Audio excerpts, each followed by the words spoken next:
Last time, we looked into the possibility of us playing as Cassie during Help Wanted 2, and Glitchtrap trying to manipulate her into becoming the next Vanny, inevitably failing. But today we're going to be exploring the possibility of us playing as Cassie's mysterious father. It's always good to look into every possibility before sticking to one, so subscribe, turn on notifications, and let's begin. First of all, before talking about the how, let's talk about the evidence. Something I missed is that within the room with Princess Quest 4, there is a poster saying clocking out already, take off your mask. Right, but what's so special about it? Well, the guy in the poster is highlighted in blue, and by the end of the arcade Princess Quest 4, before transitioning to the VR version, we see that the player is represented by a blue sprite, seemingly connecting the two and making us aware that we are indeed a man. And this isn't the last connection to blue and the player, however, as in Ruin, found by Harry Departure 5881, within the daycare there is a single blue shirt that is only visible in the Vanny network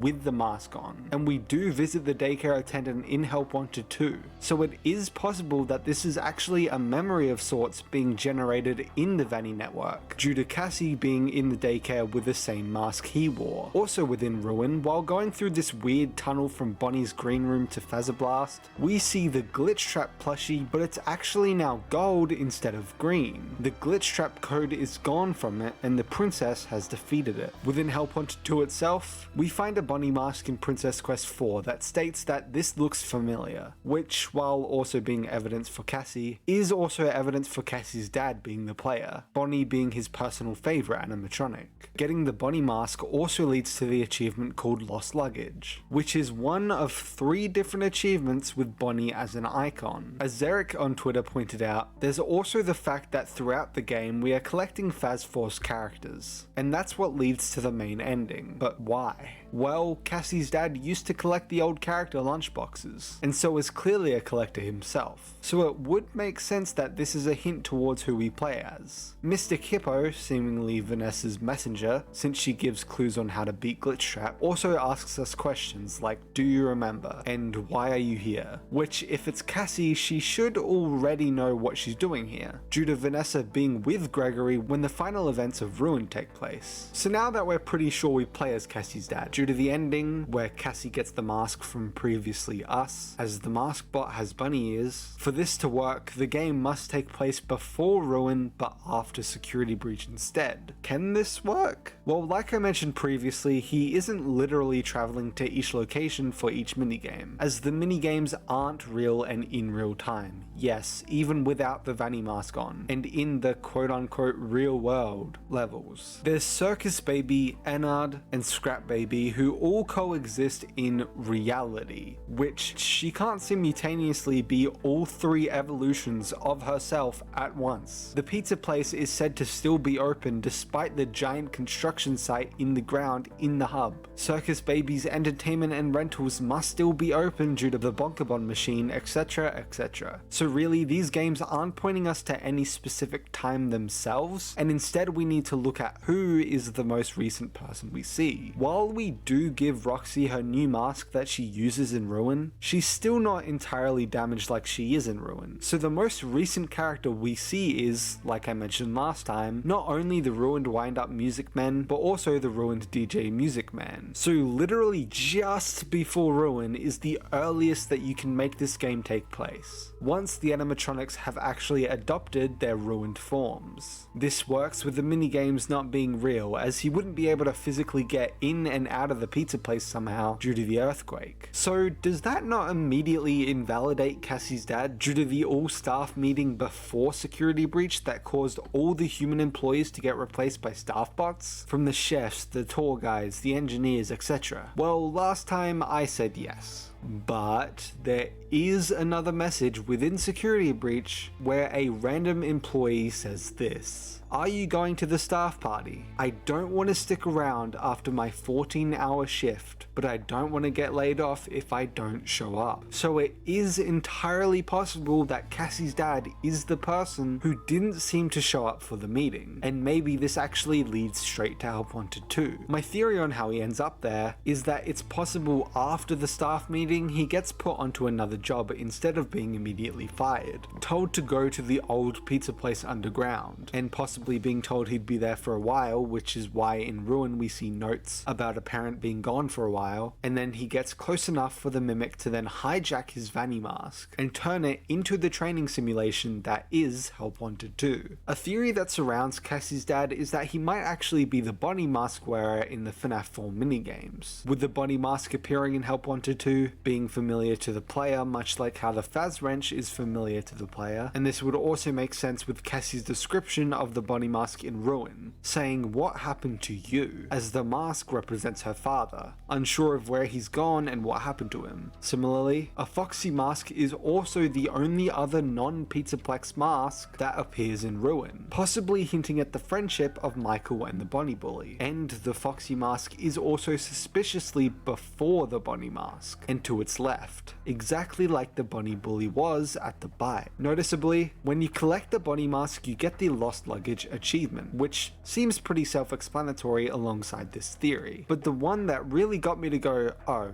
this is probably right, is the fact that on the back of the Faz wrench there are numbers 395248. Now these would be some seemingly random numbers to any sane person, but these numbers have actually appeared in the past within the Follow Me minigame, as a clue towards the minigame that takes place in, believe it or not, Fredbear's Family Diner. We can safely assume that the Faz wrench Cassie uses is not only just like her father's, but literally her father's, considering his mask also ends up being delivered straight to her. So why would Cassie's dad have a Faz wrench that specifically leads to something related to Fredbear's Family Diner, much like we're currently theorizing him to be connected to? Just some food for thought. Something small I wanted to answer before I say goodbye is, what's Cassie's dad's name? A lot of people have suggested that it might be Jeremy due to the Remember Jeremy achievement, possibly a small troll from Scott, considering this would be yet another time that Jeremy has been used in this franchise for completely different people. This may be the case, however I went looking for any more possible names of Fazbear employees in general, and if there were any unaccounted for, and I did actually find some. FNAF AR includes a bunch of emails between Fazbear employees, and one of which admittedly was unused and found within the files instead, specifically being a list of employees. There are 17 different names here, so let's get those numbers down. First of all, let's quickly remove all females, leaving 12. Then we can remove the team leaders, leaving 10. Then we can remove Dan, Aiden, James, and Greg for all working in IT, information gathered from other emails. Jerome and Ivan for working in accounting, and Charles Ramirez for working as a QA, leaving only 3. Ben Pulley, Jack Sims, and Jay Murphy. If I must pick one though, I would pick Jay Murphy, considering both the names Ben, a kid in Fazbear Frights, and Jack, an EMT in Tales from the Pizzaplex, have already been used for other characters. However, it could be either one of these 3, or honestly just another new name. I'm just using this list because we have no other mention of employee names, and you know, theorizing's just fun, which remember, this is just a theory. I hope you enjoyed this small theory, just a follow up to my last one, mainly because I think it's good to look at all sides before just sticking to one, which is why I immediately went for the most controversial answer as to who we play as in Help Wanted 2, but either way, I will see you soon for the Supreme Guide, which may just miss releasing this year, but it's definitely going to be out before mid-January. Alright, have a good day and goodbye.